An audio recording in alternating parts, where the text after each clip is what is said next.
Salut à tous, on se retrouve encore une fois avec Mathieu pour parler de quelque chose qu'il maîtrise plutôt bien, je pense, ouais, les terrariums bioactifs. C'est un truc que je suis complètement novice dans le domaine, je commence seulement à m'y intéresser. Et c'est vrai que Mathieu, lui, il est plutôt confirmé là-dedans. Et du coup, on va parler de ça, comment mettre en place un terrarium bioactif et tes conseils, voilà, tout simplement pour les débutants. Déjà, confirmé, je suis pas si confirmé que ça, j'ai appris chez les autres. C'est pas mal quand même. J'ai ma façon de faire, j'ai beaucoup appris sur d'autres vidéos sur internet, il y a d'autres conseils, etc., sur des bouquins, pas mal de personnes avec qui j'ai discuté qui m'ont transmis aussi un petit peu leur savoir. Petit Géco là qui fait ça. Petit Géco qui avance tranquillement vers nous, je me demande s'il a pas vu le connecteur de tout à l'heure quelque part par là. Ouais, parce qu'il faut dire que du coup t'as plein de petites bêtes qui naissent dans tes terras quoi. Ces deux-là, en fait, celui-là, du coup sur la gauche, c'est le plus ancien, ça fait plus ou moins 2 ans, je pense qu'il est en service. J'y touche quasiment pas, en fait, je laisse les plantes faire leur vie, à part quand elles deviennent un peu trop envahissantes pour la lumière. Donc je coupe, en fait, je fais des boutures à ce moment-là. Mais sinon, après, je laisse faire, donc en fait, tout ça, ça tourne tout seul. Donc le principe d'un terrarium planté comme ça, c'est qu'en fait, c'est un cycle, en gros, c'est un cycle de la vie, c'est un cycle naturel, c'est-à-dire qu'on a des plantes, on a notre animal, on a de la terre, du substrat, quelque chose d'organique, et on a aussi de la microfaune, donc en fait c'est des petits insectes, des petits animaux dans la terre en fait qui vont se nourrir justement des détritus qui sont faits par l'animal, donc les déjections de l'animal et tout ce qui est feuilles mortes, le bois mort qui tombe, etc.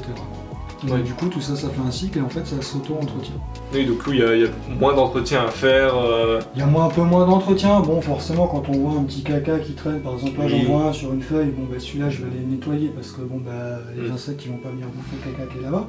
Mais oui, en effet, ça fait un peu moins d'entretien et puis c'est quand même beaucoup plus agréable. Ah bah c'est sûr, tout est naturel. Il n'y a rien qu'à voir. Ça, on fera des plans de coupe, mais c'est vraiment pas mal du tout, quoi. Ah, et puis c'est simple, mais en fait, c'est comme avoir un jardin d'intérieur pour vous et puis pour l'animal qui y vit. Donc pour ça, déjà, le Géco à crête s'y prête très bien. Certaines personnes arrivent à faire des terrariums bioactifs en biotope, c'est-à-dire avec exactement les mêmes plantes et quelque chose qui se rapproche très très près de là au milieu naturel. Pour les Géco à crête, c'est très compliqué en fait, parce que les plantes sont très rares, on trouve difficilement des plantes de Nouvelle-Calédonie. Ouais. Si vous voulez regarder, essayez, regardez sur le site Endémia. C'est un site fait de Nouvelle-Calédonie en fait. D'accord. On a une référence de toutes les plantes et les animaux de la Nouvelle-Calédonie. Ah oui, c'est plutôt avec cool. leur statut ICN. Leur aire de répartition, donc du coup vous pouvez savoir sur quel endroit des îles existe telle et telle plante, où est-ce qu'elle a été vue, quelle taille elle peut faire, etc. etc. Ouais, c'est plutôt cool. Pour avoir cherché plusieurs centaines de plantes sur leur site, avoir recherché sur internet, voir si je l'ai trouvé. Il y en a quelques-unes, celle-là par exemple, ça peut venir de Nouvelle-Calédonie, ça vient aussi d'ailleurs, on en trouve aussi jusqu'en Philippines il me semble, si je peux dire des bêtises. C'est une Blechnum gibbum. Mais bon, le problème c'est que là elle est petite, mais quand elle pousse, ça peut faire un tronc d'1 mètre. Donc dans un terrarium de Géco à crête, ça peut être un peu compliqué. Bon, sauf si on fait un terrarium d'1 mètre. Oui, même plus du coup, parce que là pareil, elle est petite, mais elle va devenir. C'est un petit palmier quoi, enfin c'est une fougère arborescente en fait. Donc là en jaune ça peut aller dans un terrarium de Siletus, ça peut être très sympa et il n'est pas impossible qu'elle finisse dedans un jour. Parce que du coup toi en niveau plante tu mets un peu de tout, pothos, un peu de tout, j'ai quand même ma préférence. Ouais. Là dans le sud gauche il y a du Monstera, honnêtement le Monstera pour du Siletus, je le referai pas parce que j'ai pas l'impression qu'il pousse assez bien, et je trouve ça dommage parce que du coup mon pied il est pas en pleine forme, donc peut-être que je vais l'enlever. D'accord. Après ça fait 2 ans qu'il est là, il m'a fait des racines de partout, c'est-à-dire que là pour les enlever, faut sortir vraiment le sécateur et couper toutes les racines, ce serait dommage. Sinon, très souvent, c'est pothos. Voilà, de la pothos. J'ai d'autres variétés de pseudo-philodendron ou épiprénum. D'accord. J'ai des calathea. Donc les calathea, c'est des plantes qui aiment le substrat très humide et il faut pas beaucoup de lumière. Donc on les met très souvent au sol, à l'ombre des autres plantes. Et puis de la pothos, quoi. La pothos, j'en ai partout en fait. J'en ai vraiment de partout. J'en mets de partout parce qu'en fait c'est très joli, ça pousse vite, ça pousse bien, ça s'accroche un peu partout. Ouais. C'est très rustique, donc en fait ça qu'il y ait beaucoup de lumière ou pas beaucoup, ça pousse relativement Ouais, bien, c'est ça plutôt cool. s'adapte facilement. C'est une plante en plus qui s'y prête bien parce que ça fait des lianes, donc du coup Ouais, elle peut vraiment ouais. grimper partout. Et ce qui est assez intéressant, c'est que moi je l'ai laissé faire sa vie en fait, c'est-à-dire que je ne l'ai pas fixé à certains endroits. J'ai planté un pied au fond, et puis de lui-même il est venu s'accrocher en fait au liège, et il fait sa propre vie quoi. D'accord. De temps en temps, il faut le couper quand même. Ouais, parce que ouais. il risque de prendre le pas en fait sur Ouais, les plantes. ouais, et trouver de leur cacher la lumière Ouais, et il vraiment risque de les étouffer quoi. Voilà, Ouais, c'est ok. ça exactement. le mot. D'accord.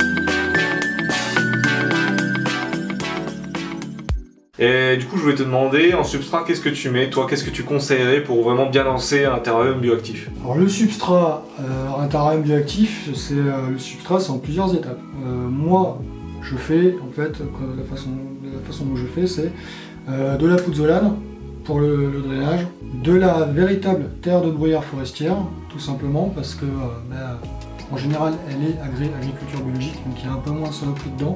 Dans la terre de bruyère, je mélange de la seigne, un petit peu de fibre de coco, bien que ce soit pas vraiment obligatoire, mais un petit peu.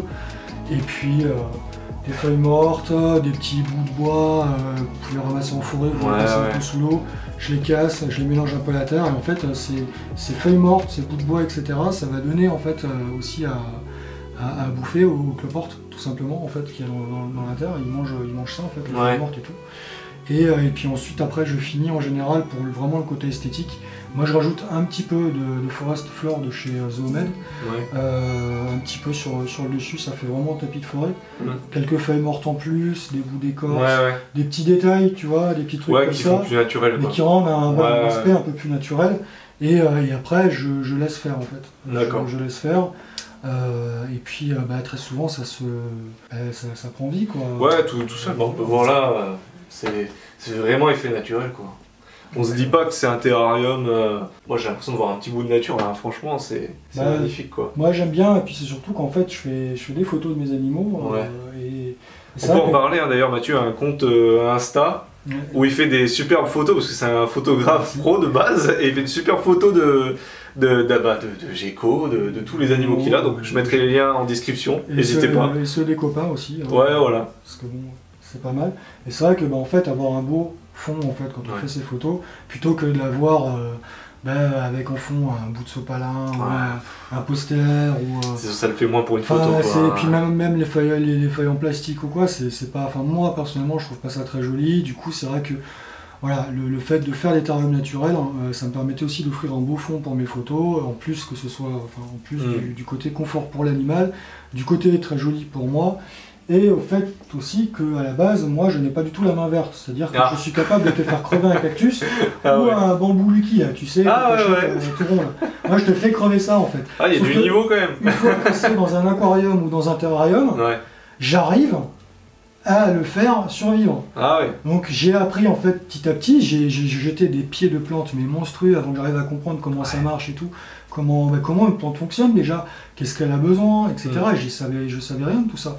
Et j'ai appris, j'ai fait des recherches sur internet, j'ai posé des questions et tout, j'ai regardé, j'ai observé, et après, au fur et à mesure, on se rend compte que il faut placer certaines plantes à certains endroits du terrarium, suivant la lumière, et suivant les autres plantes, et puis des fois peut-être un petit peu les guider quand même. Ouais, ouais. Mais voilà, et en fait c'est pas forcément...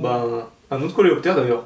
Putain, mais ils viennent d'où? Il y a des coléoptères en fait qui viennent des terras bioactifs du coup, donc c'est vraiment de la faune qui prend vie quoi. Donc voilà, donc ouais, en fait, oui, j'ai dans mes terrariums, il y a de la vie en fait, donc il y a des cloportes à la base, moi j'y mets des cloportes et des colamboles, ce qu'on peut trouver en fait dans les magasins de reptiles. Toi tu conseillerais d'abord ça pour commencer la biofaune. Voilà, mettez ça, et puis ensuite, petit à petit en fait, moi, bon déjà je ramasse du bois en forêt, parce que acheter des bouts de bois, je pars de ce principe là, c'est quand même un peu bête, et surtout qu'au final, quand on bah, ce bois il vient d'autre part, et forcément on n'arrête pas de détruire nos forêts. Ouais. Moi je prends du bois mort qui tombe au sol, je regarde s'il n'y a pas d'installation dessus, insectes, quoi. Si je vois qu'il y a ça, je prends pas, je laisse et puis je passe à autre chose. Tu désinfectes quand même, Je désinfecte pas, je passe sous l'eau. Oui, voilà. C'est-à-dire que je fais un coup d'eau chaude très chaude et un coup d'eau froide, très froide, direct derrière, ça fait un petit choc thermique. Ça permet en fait, si tu veux, déjà de nettoyer visuellement le bois et aussi peut-être d'enlever un peu les insectes, 2-3 bricoles comme ça. Après, je laisse faire les choses, comme on a pu voir, voilà, on a un coléoptère qui est juste là. On a un coléoptère qui sort de... C'est volontairement, je ne l'ai pas mis dedans en fait, il est venu soit avec des bouts de bois, soit il a popé en fait dans le terrarium parce que j'ai des escargots. Ouais, il faut en parler aussi, t'as beaucoup de faune que t'avais pas... À la base. Ouais, que t'as pas introduit et qui sont arrivés quoi. Qui sont arrivés en fait, oui, soit par le bois, peut-être même les plantes, je sais pas, dans les racines des plantes, tu vois. Ça peut-être, ouais. Ou alors ils pop comme ça, les escargots, j'en ai jamais vu avant et en fait là ça fait quoi? Ça fait plus ou moins un an, un peu moins d'un an que j'en vois un peu de partout. Ah, donc c'est vraiment, c'est vivant quoi. C'est des petits bouts de forêt quoi. On peut voir que c'est vivant en fait, parce que si je ramasse une feuille par terre... Ah si, on le voit. À la base c'était une feuille de chêne, quoi, classique.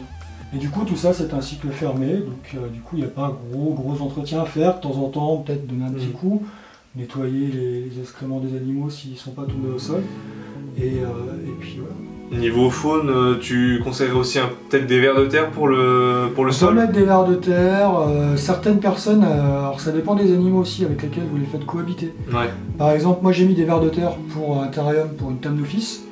Elle va les bouffer, donc c'est un peu son garde-manger, donc il se balade les vers de terre et puis quand elle tombe dessus, elle les boule. Ouais. Donc ça c'est très bien, mais pour le sciatus vous pouvez en mettre, certaines personnes y mettent des hules aussi. Je sais qu'il existe des petites espèces de hules, donc ils y mettent des hules, pourquoi pas. Moi les hules c'est pas mon dada du tout, je trouve ça effrayant. C'est assez spécial quand même comme truc, hein. C'est un peu une créature du cauchemar. Hein. Les fameux mille pattes. Voilà les fameux mille pattes là, mais du coup oui, il y en a qui y mettent des hules, ça peut marcher aussi. Oui, des coléoptères, les petits jaunes. Je sais plus le nom, mais je pense que je le retrouverai, je le mettrai dans le montage. Je sais qu'apparemment il y en a qui ont mis ça. Ah ouais. Puis après des cloportes quoi aussi. Ouais, vraiment tout un cycle, tout plein de cycle de microfaune. Et puis c'est surtout qu'après il faut être patient en fait, les plantes ça pousse lentement. Pour faire un terrarium naturel il faut aussi un truc qui est très important, c'est l'éclairage. Ouais. Oui, l'éclairage d'ailleurs on va en parler, qu'est-ce que tu utilises, qu'est-ce que tu préconises? Moi personnellement j'utilise des rampes LED Chiro. C'est des rampes LED à la base qui sont faites pour les aquariums. Ouais, beaucoup utilisées en aquarie. Ce qui est très bien en fait, c'est que c'est quand même des rampes LED qui sont assez puissantes. Donc voilà, je vais vous éblouir un petit peu. Yes. Un petit peu, voilà. C'est des petites rampes LED, il y a différentes tailles, de 15 ou 20 cm jusqu'à 90. Ouais. Il y a un dimmer compris dans le paquet, donc du coup vous pouvez régler plus ou moins l'intensité lumineuse. Alors il n'y a pas de valeur, ça va être à l'œil.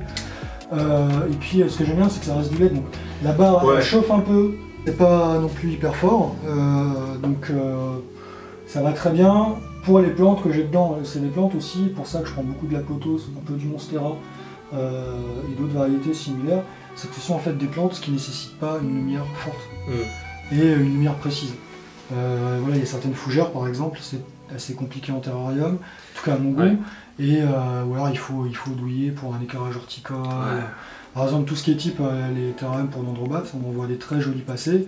Alors oui, c'est super beau, mais quand on voit la technique qu'il y a derrière, faut s'accrocher. Moi, pour les ciliatus, ou même pour tous les autres terrariums, moi je veux quelque chose qui me coûte pas très cher, qui consomme pas beaucoup d'énergie et c'est plutôt adapté du coup. Qui soit bien adapté. C'est plus ou moins tout, apprenez à placer vos plantes suivant leurs besoins. Pas hésiter à les bouturer quand elles sont trop grandes ou... Voilà, et puis du coup les boutures, vous les filez aux copains, comme ça fait des plantes. Ce qu'il faut dire, ce qui est bien avec des terrariums comme ça, c'est que les plantes vont bien se développer et du coup on peut se faire des boutures et les terras derrière, si on a d'autres terras derrière, on peut les replanter quoi. Donc, en fait, si vous vous débrouillez bien, vous pouvez vous faire un petit bac de culture, donc un bac en plastique avec une lampe adéquate dessus. Vos boutures, vous les mettez dans de la sphène, vous les mettez dans ce bac là. Vous les laissez se développer et puis quand vous avez besoin de nouvelles plantes pour de nouveaux terrariums, vous pouvez y aller quoi. Ouais, donc ça peut être un investissement en plantes sur 1 terra. Et si vous gérez bien, vous pouvez y aller en avoir. Si vous êtes patient surtout. Ouais, C'est voilà, surtout c'est de la ça. patience en fait. L'avantage aussi du terrarium naturel, hein, c'est que pour les personnes qui trouvent les cachettes en noix de coco, Ouais. les cachettes en plastique moches, comme moi par exemple, Ouais. j'ai Sûr pas de que ça va. cachettes, dans mes terrariums, j'en ai pas besoin en fait. Mes terrariums, les cachettes, il y en a naturellement, que ce soit avec les branches, ils se mettent derrière, Bah, les feuilles. dessous, les feuilles, etc. Et en fait, du coup, mes animaux, vu qu'il y a des feuilles de partout, qu'il y a de la verdure de partout, ils se sentent en sécurité parce qu'ils savent très bien qu'en quelques secondes, ils peuvent se retrouver cachés quelque part. Ouais. Donc du coup, ils se montrent beaucoup plus souvent que des animaux qui vont être là dans un terrarium avec deux branches et un bout de liane, quoi. Voilà, l'animal il va être flippé, il va chercher à se cacher tout le temps, alors qu'un animal qui n'a pas peur, il va pas chercher à se cacher. Là, les portes sont ouvertes, la femelle Siatus est venue jusque là voir ce qui se passait, et puis elle fait demi-tour. Bah, de toute façon, là, avec des branches bien placées, c'est quand même. C'est pas mal, hein. voilà, c'est plus joli après. Il n'y a pas besoin de cachettes, les cachettes se font naturellement en fait, au fonction de C'est ça. des feuilles, derrière une branche, pas besoin de plus. Dans la nature, les animaux, ils ont quoi? Ils ont des arbres, des branches ouais, et des simplement. feuilles. Ils ont des plantes comme la pothos qui vont grimper sur les arbres, etc. Ils ont du feuillage, ils se cachent avec. tout Ils n'ont simplement. pas aller trouver une noix de coco avec une petite ouverture en mode cabane et puis on va C'est aller se sûr. cacher dedans. Il n'y a pas ça dans la nature. C'est sûr. Donc on essaie de reproduire plus ou moins ce qu'il y a dans la nature. Et du coup, toi, tu as aussi en bioactif des terras qui sont semi-désertiques. Alors oui, alors là Alors, j'ai est-ce qu'il y a des essayé. spécificités? Oui, est-ce que tu as réussi? C'est un peu compliqué. Donc moi j'ai un Lampropeltis triangulum sinaloe, donc un serpent faux-corail qui est dans un terrarium. J'ai voulu essayer de faire du bioactif. Donc j'ai un peu regardé, sauf que alors c'est possible en mettant justement des insectes comme je pense à des gueules, comme justement les scarabées là, volants, des trucs comme ça, c'est possible. On peut mettre aussi des cloportes et des colamboles. Sur les cloportes, renseignez-vous, essayez de trouver une espèce qui peut être dans un climat un petit peu aride et sec comme ça. Moi j'ai essayé avec ce que j'avais, donc j'ai mis de la terre, j'ai attendu qu'elle sèche bien avant de mettre l'animal quand même. Hein, parce que la terre quand tu la sors du paquet elle est un peu humide, elle est compacte. Et au final, je vois des colamboles. J'en vois de temps en temps, mais beaucoup moins que dans mes terrariums tropicaux, donc c'est pas vraiment une réussite. Au niveau des plantes, en fait, j'ai 2 pieds de graminées morts, donc c'est joli mais c'est mort. Voilà. C'est un échec, hein, clairement ce terrarium. Un échec, ouais. Après, c'est un peu compliqué en désertique. Il y en a qui y arrivent, attention, hein, il y en a qui font des trucs vraiment super canons et tout. Mais voilà, en désertique, c'est un peu. Ouais, c'est plus compliqué. Plus compliqué, moi j'ai un peu du mal, donc renseignez-vous, trouvez d'autres sources. Et si jamais vous y arrivez ou vous avez des exemples, mettez-les en commentaire, je serais curieux de voir aussi comment je me suis planté en fait. Mais après, bon, ça tourne, hein, je veux dire. Je ramasse l'éjection comme dans n'importe quel autre terrarium quand j'en vois, et puis très souvent, ça arrive de tomber des fois sur des déjections qui ont déjà en partie été consommées par quelqu'un. La microfaune est là, mais c'est un peu plus compliqué. Voilà. Elle est là, mais beaucoup moins que dans le terrarium tropical. Dans le terrarium tropical, quand des fois je regarde des plantes, j'ai carrément des lignes de colamboles qui font tout le tour du terrarium. Quoi. Après, tout simplement, on peut pas avoir des réussites tout le temps. Il faut y aller pas à pas et voir ce qui marche, voir ce qui marche pas. C'est ça. Parce qu'avec l'expérience qu'on y arrive. Bah oui, tout à fait. Et bon, franchement, au niveau tropical, j'ai l'air plutôt pas mal. Hein. Donc ça va. J'essaie de faire des trucs sympas, des trucs qui me plaisent. Donc voilà, en fait, c'est pas compliqué, ça demande un petit investissement parce que entre le drainage, la terre, la sphaigne, la briquette de coco, le forest floor, certaines lianes, ça m'est arrivé, j'ai acheté des lianes qu'on vend en fait ici au Journée de Roux. J'ai acheté des lianes, 2-3 bricoles, les plantes, mine de rien c'est pas donné. Et pour tout ce qui est les côtés et le fond, j'utilise des plaques de liège extrudées, donc naturelles. Ça a un certain coût. Ça coûte plus cher que de mettre une litière, 2-3 plantes en plastique et une cachette en noix de coco. C'est pas le même prix. Par contre, j'ai pas besoin de changer ma litière. Voilà. Là, j'ai commencé, les terrariums, ils sont en route, c'est là depuis 2 ans. Il n'y a que... là, je vais commencer à mettre des engrais en fait dedans. Les engrais, c'est des sticks, agrès agriculture biologique toujours, attention. Et en fait, c'est des sticks qu'on met au pied des plantes pour rebooster un petit peu le substrat. Quoi. Et voilà, et c'est tout. Donc c'est pas compliqué, il faut juste prendre son temps et se renseigner autant sur ses plantes que sur ses animaux, quoi. D'ailleurs, en parlant de fond en liège, tu le préconiserais plus par rapport à un autre? Est-ce que tu peux expliquer un peu pourquoi? Je sais que ça a un certain avantage au niveau des plantes, voilà. Voilà, alors moi le fond en liège, pourquoi? Déjà parce que c'est sombre, donc c'est joli. Donc c'est joli visuellement, ça rend bien aussi quand je fais mes photos, du coup ça... Ouais. Parce que bon, bah voilà, c'est sombre avec des notes de vert, de couleurs, ça rend super bien. Donc en fait, le liège, c'est bien parce que les plantes peuvent s'y agripper. Puis c'est imputrescible, donc on peut brumiser. C'est ça qui est cool. Ça va pas pourrir. Ouais. Donc voilà, et puis ça coûte moins cher en fait que les fonds en polystyrène ou autres. Et les fonds en polystyrène, par exemple, bah, les plantes, si elles veulent se faire des racines dessus, soit elles vont pas y arriver, soit elles vont le faire, mais elles vont percer le polystyrène, ça va être dégueulasse. Voilà, c'est tout simple, on coupe la plaque de liège au cutter à la taille qu'il faut, un coup de silicone, utiliser de préférence du silicone spécial aquarium, parce qu'il n'y a aucun rejet nocif, etc. Et puis après, c'est mon coup, quoi. Après, vous laissez sécher, et vos plantes, elles vont toutes seules s'enraciner. Ouais, elles vont s'enraciner dedans, donc c'est plutôt cool. Hein. Voilà, et puis on peut facilement y mettre des petits tuteurs. Ouais, des tuteurs pour plantes, ouais, c'est super cool pour les bromélias ou... Par exemple, les bromélias, même les pothos, au début ça peut arriver. Celle-là, j'en avais mis un pour ici, puis au final, au bout de 3 semaines, j'ai enlevé parce que la plante, elle s'était déjà bien calée. Voilà, petit gecko à crête qui a son beau petit terrain bioactif. C'est le premier reptile à être rentré à la maison, que je suis allé chercher, et celle que j'ai choisie parce que quand on l'a sortie de son terrarium à la boutique, elle m'a sauté dans la barbe. Du coup, la vendeuse a dû trifouiller dans la barbe pour venir la récupérer. Ah, c'est sympa. C'était marrant, tiens. Donc je me suis dit, allez, c'est elle m'a choisi. Pour ce qui est du chauffage, toujours en dehors des terrariums, attention. Ouais. Même vos lampes ou etc. Essayez au maximum de les mettre en dehors du terrarium pour éviter n'importe quel incident. Ouais. Quand on utilise des plantes qu'on achète en jardinerie, au minimum, ce qu'il y a à faire, c'est que quand vous les amenez chez vous, vous les dépotez, vous enlevez toute la terre des racines, vous les passez bien à la douche, et ensuite vous pouvez les introduire dans votre terrarium. C'est le minimum à faire. L'idéal serait de rempoter la plante, donc faire exactement la même chose que j'ai dit, de la rempoter dans une terre que vous allez mettre dans votre terrarium, et de laisser la plante peut-être 1 ou 2 mois en dehors de votre terrarium, parce qu'en fait, dans les jardineries, ils balancent des produits. Forcément, c'est normal. Cet engrais-là, c'est le genre de petites taches un peu blanches ou bleues qu'on peut voir. C'est aussi du calcaire, mais c'est aussi des engrais. Ça, en fait, c'est pas forcément ce qu'il y a de mieux pour vos animaux. Alors, je pense pas qu'il y ait eu déjà des cas d'empoisonnement ou quoi que ce soit. Dans le doute, il vaut mieux. C'est pareil, la terre, vous l'enlevez, la terre qu'il y a dans les pots de vos plantes, vous l'enlevez et vous nettoyez les racines parce que les petites billes que vous trouverez dans les racines ou dans la terre, c'est des petites billes d'engrais. C'est des trucs comme ça, et ça peut être un peu mauvais quand même pour les animaux. Donc faut être prudent, tout simplement. Puis après, amusez-vous, faites des décors, inspirez-vous de ce que font les autres. Instagram, c'est une bonne source. YouTube, Facebook, regardez des images. Il y a des bouquins qui existent aussi, qui apparemment sont vraiment très bien. J'ai pas encore pu me les trouver, parce que c'est des bouquins qui coûtent quand même une quarantaine d'euros. Donc, mais ces 4, ils sont dans ma wishlist. Même sur YouTube, il y a d'autres vidéos sur le bioactif. Vous limitez pas à cette vidéo, comme on l'a dit tout le temps. Je sais pas si je peux citer ceux qui l'ont en fait mis. Ah oui, vas-y, cite. En fait, c'est la chaîne Inside Saurien qui va plus exister. Qui n'existe plus. Apparemment, les photos vont rester en ligne. D'accord. Apparemment. De ce que j'ai pu comprendre, et en fait, au début, je regardais un peu ce qu'il faisait et je trouvais ça vraiment cool. Et en fait, on trouvait pas vraiment d'autres sources, en tout cas moi j'en ai pas trouvé à l'époque, qui parlaient vraiment aussi bien du bioactif. Et du coup, en fait, c'est eux qui m'ont lancé dedans. Et puis après, c'est parti. C'est parti à fond. Après, j'ai fait ma sauce à moi.